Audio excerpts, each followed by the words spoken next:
Assalamualaikum warahmatullahi wabarakatuh. Kami dari SMA Negeri 1 Kejobong akan mewawancarai kepada Bapak Sudino Sarjana Pendidikan tentang asal mula terjadinya Desa Langgar. Saya Ahmad Sukron Azizi sebagai moderator ditemani oleh Muhammad Rizal Baihaqi sebagai kameramen serta Ulya Nailal Husna sebagai pewawancara. Mari kita ikuti lebih lanjut tentang cerita asal mula terjadinya Desa Langgar. Langsung saja pada pewawancara, waktu dan tempat dipersilahkan. Terima kasih kepada Ahmad Sukron Azizi sebagai moderator dan Muhammad Rizal Baihaqi sebagai kameramen, dan saya Ulya Nailal Husna sebagai pewawancara kepada Bapak Sudino Sarjana Pendidikan. Saya dari SMA Negeri 1 Kejobong memohon izin ingin tahu asal-usul terjadinya Desa Langgar. Kenapa dinamai Desa Langgar? Sebelumnya, perkenalkan dulu identitas Bapak. Terima kasih. Assalamualaikum warahmatullahi wabarakatuh.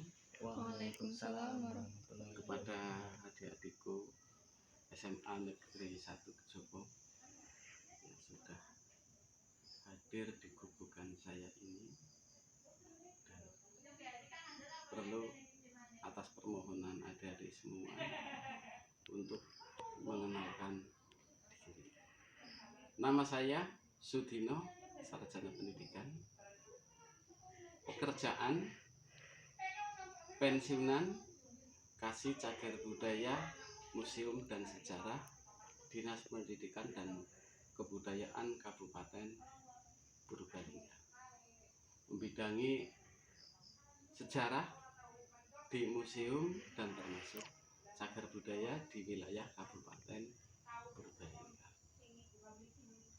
Punya istri satu perempuan, juga bekerja di MI Langgar sebagai guru MI Muhammadiyah Langgar.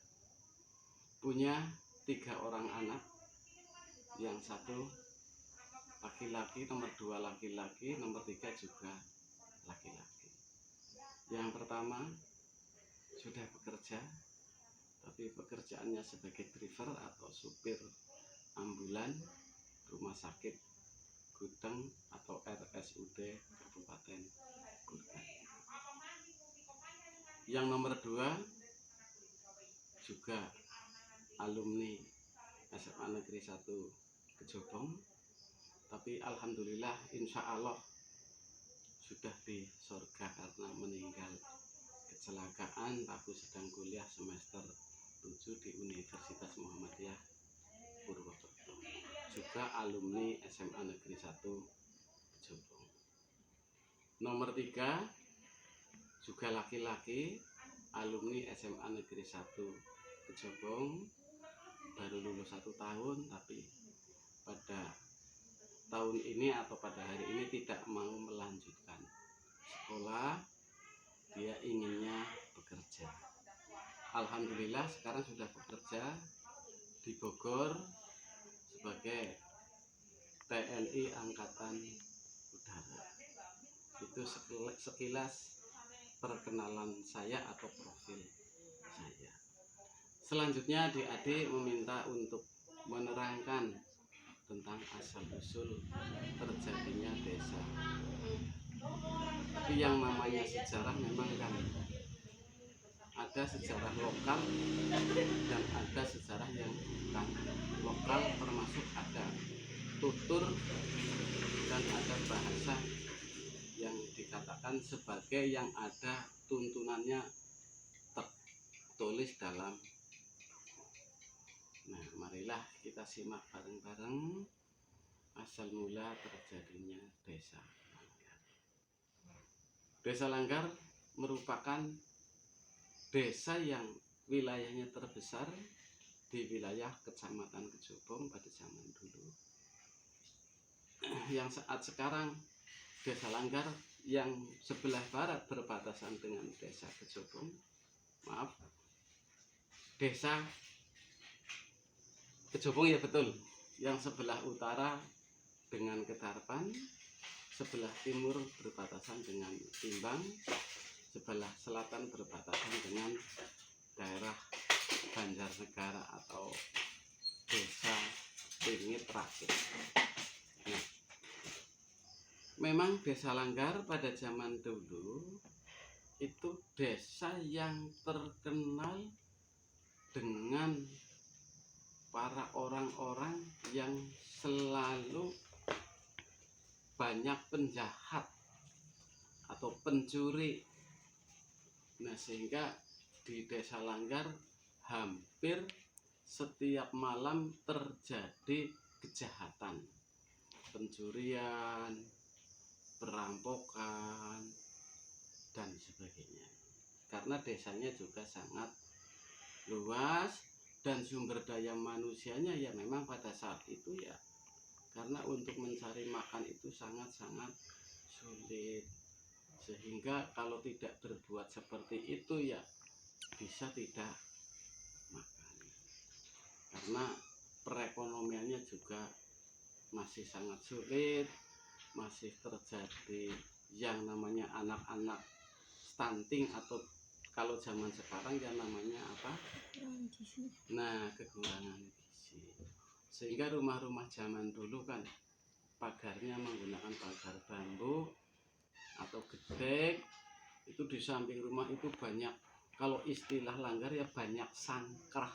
Jadi di pinggir-pinggir itu banyak sekali apa namanya itu pucuk-pucuk pohon bambu ditaruh untuk menghalangi agar tidak ada pencuri bisa masuk, karena dulu rumahnya belum menggunakan keramik ataupun tegel, kan masih tanah biasa. Kadang-kadang si pencuri masuknya menggunakan apa pacul atau apa itu mengambil di bawah pagar, akhirnya dikasih itu dalam bahasa Langgarnya ya sangkra. Nah, tidak hanya itu saja, kejahatan-kejahatan yang lainnya masih banyak karena sumber daya manusianya kan masih sangat rendah. Untuk mencari orang atau anak yang ijazahnya SMA Desa Langgar waktu itu enggak ada, paling-paling tamatan kelas 3. Jadi dulu enggak ada yang sekolah. Satu desa saja sekolahnya baru satu, yaitu SDN 1 Langgar. Itu saja murid mencakup hampir satu kecamatan wilayah timur. Karena untuk kesadaran untuk bersekolah itu belum ada, dan juga kita sekolah untuk apa belum tahu tujuannya kita sekolah. Nah, kembali ke permasalahan tersebut, bahwa Desa Langgar itu masih di bawah Kasunanan Solo waktu itu. Nah, sehingga satu desa cuma dikepalai oleh seorang temenggung atau adipati. Nah, waktu itu adipati yang berada di Desa Langgar itu juga berasal dari Kasunanan Solo juga, namanya Adipati Penawangan. Nah, dalam memimpinnya Adipati Penawangan, karena daerahnya sangat luas, itu tidak akan bisa berjalan dengan baik, karena tadi sudah saya sampaikan di Desa Langgar itu sering terjadi pencurian, banyak sekali terjadi hal-hal yang tadi saya sampaikan. Nah, waktu itu Desa Langgar namanya bukan Desa Langgar, belum Desa Langgar. Nah, karena sering terjadi suatu kerusuhan, maka ketika ada pendatang juga dari Kasunanan Solo, di sebelah utara bagian timur itu datang seorang dari Kasunanan Solo namanya Adipati Minangkoda. Nah, dia terkenal orangnya juga gagah, siap mengamankan suatu kejadian-kejadian yang seperti saya sampaikan. Nah, akhirnya diberi tanggung jawab untuk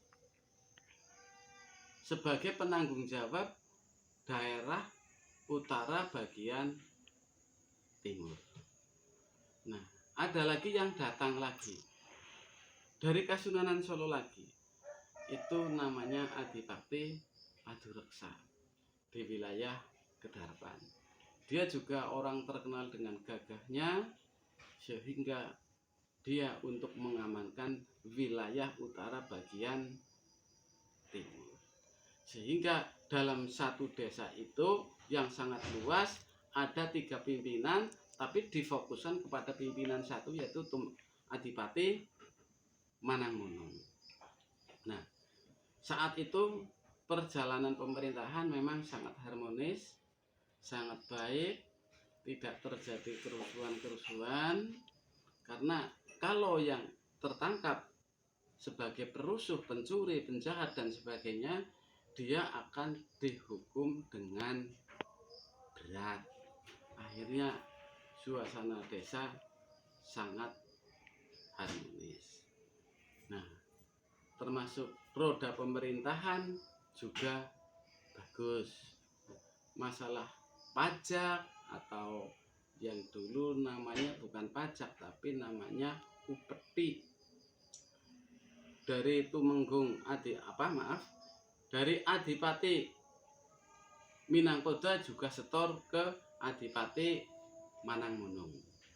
Dari Adipati Padureksa juga menyetorkan ke Adipati Manangmunung. Nah, setelah itu berjalan beberapa tahun, tidak pernah menyetorkan pajak hasil bangunan ataupun hasil pertanian dan sebagainya. Akhirnya karena sudah beberapa tahun tidak pernah menyetorkan, Adipati Manangmunung dipanggil dari Kasunanan Solo. Dia datang ke Kasunanan Solo, ditanyakan, kenapa ini dari desa Langgar belum menyetorkan hasil pertanian atau pajaknya. Dulu belum desa Langgar ya. Dulu belum desa Langgar. Nah, setelah itu sepulang dari menjawab di sana bahwa dari Adipati Minangkoda tidak pernah setor. Adipati Padureksa juga tidak pernah setor. Ini yang saya setorkan hanya hasil pajak yang daerah sebelah selatan. Nah, sepulang dari sana Adipati Manangmunung meninggal. Nah, Adipati Manangmunung punya penasehat religi yang namanya Kiai Langgar. Adipati Manangmunung meninggal, dimakamkan di tempat yang tinggi. Namanya saya dulu kurang tahu ya nama aslinya, tapi terkenal dengan Adipati Manangmunung karena dimakamkan di daerah tanah yang agak tinggi. Jadi Manangmunung dan juga jauh dari perumahan. Nah, dengan penasehat religi Kiai Langgar. Nah, selang beberapa tahun penasehat religi juga Kiai Langgar juga meninggal, dimakamkan di makam Slare Karangpoh, desa Bejogong. Kalau Adipati Manangmunung di wilayah Kadus Karanganyar, desa Langgar. Nah, akhirnya Adipati Manangmunung digantikan oleh Adipati Penawangan. Berarti dari 2 adipati dipimpin oleh Adipati Penawangan. Nah, Kiai Langgar juga sudah meninggal. Akhirnya diganti penasehat religinya Kiai Adeg. Nah, karena kembali ke situ tadi tidak pernah menyetorkan upetinya atau pajak, sehingga dari prajurit Kasunanan Solo datang ke daerah wilayah Adipati Minangkoda dengan para prajurit.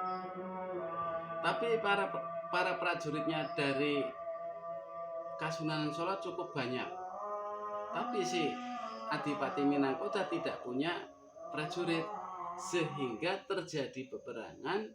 Secara otomatis tidak imbang, kan Adipati Minangkota kan meninggal. Nah, meninggalnya Adipati Minangkota dimakamkan di daerahnya Adipati Minangkota. Akhirnya daerah sana terkenal dengan makam Minangkota atau desa Nangkut. Karena lidah orang Jawa mengatakan Minangkota kan terlalu panjang, jadi disebut Nangkut. Nah, akhirnya sampai sekarang terkenal dengan Nangkut. Dari para prajurit itu juga meneruskan berperang lagi ke Adipati Padureksa. Dia juga kalah karena dia tidak punya prajurit. Berperang di situ, dan Adipati Padureksa itu juga dimakamkan di situ juga, di Padureksa, sehingga daerah itu tidak dinamakan Dusun Padureksa. Lidah sekarang jadi Paduraksa atau daerah Kalah Padu lah. Nah, dari ketiga daerah tersebut dulunya itu satu daerah. Karena terpecah-pecahnya dengan adanya pembagian-pembagian dari tadi 2 adipati termasuk 3 adipati yang ada di Desa Langgar, karena tanah bengkok ya, tanah bengkok kan berada di sebelah utara. Karena terbagi wilayah, akhirnya Langgar tidak punya tanah bengkok.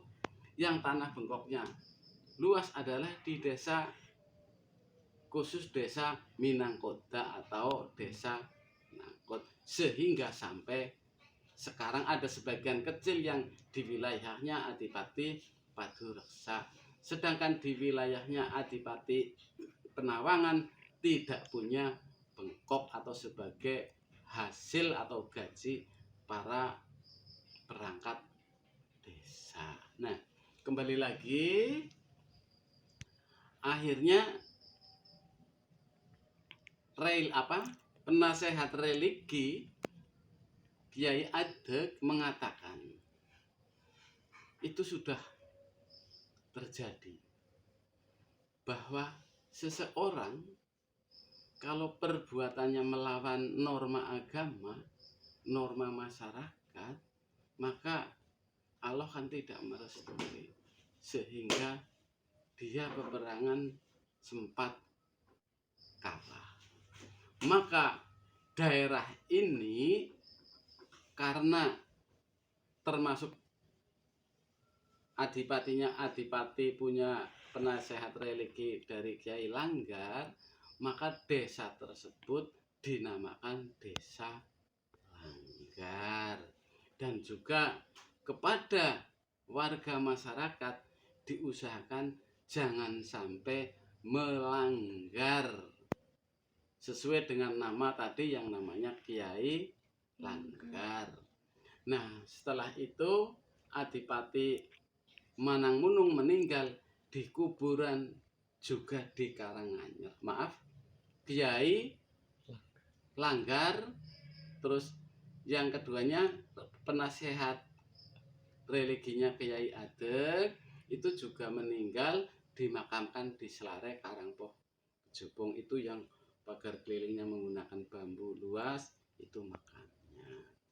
Dan Adipati Penawangan juga dikubur di Penawangan, maksudnya tempatnya tinggi, caranya bisa diserawangna dari bawah. Jadi uli late wong Jawa Penawangan di Karanganyar Langgar. Nah, sampai sekarang bagi para warga masyarakat, karena makam itu adalah makam para pejabat pada zaman dahulu, itu dikenal atau dinamakan sebagai punden. Ada yang makan punden Manangmunung, punden Penawangan, punden Kiai Adeg, punden Kiai Langgar. Itu antara lain. Dan yang masih percaya kalau mau ingin menjadi pejabat desa, misalkan kalau zaman dulu kan namanya bahu, kalau sekarang kadus. Kalau zaman dulu onder, kalau sekarang tidak ada penggantinya. Ada yang jadi polisi desa, itu kalau ingin menjabat atau menjabat kepala desa, itu yang percaya masih berziarah ke sana atau dengan kata lain bertapa di sana. Tapi masalah berhasil dan tidaknya itulah urusan Allah yang menentukan. Itu antara lain cerita singkatnya seperti itu. Dan terima kasih. Dan ada kata yang kurang tepat, saya mohon maaf. Itu saja saya akhiri. Wabillahi taufik wal hidayah. Wassalamualaikum warahmatullahi wabarakatuh. Waalaikumsalam warahmatullahi wabarakatuh. Demikianlah cerita kami tentang asal-usul terjadinya Desa Langgar yang diceritakan oleh Bapak Sudino, Sarjana Pendidikan. Semoga apa yang tadi disampaikan dapat bermanfaat bagi kita semua. Kurang lebihnya mohon maaf. Kami akhiri. Wassalamualaikum warahmatullahi wabarakatuh.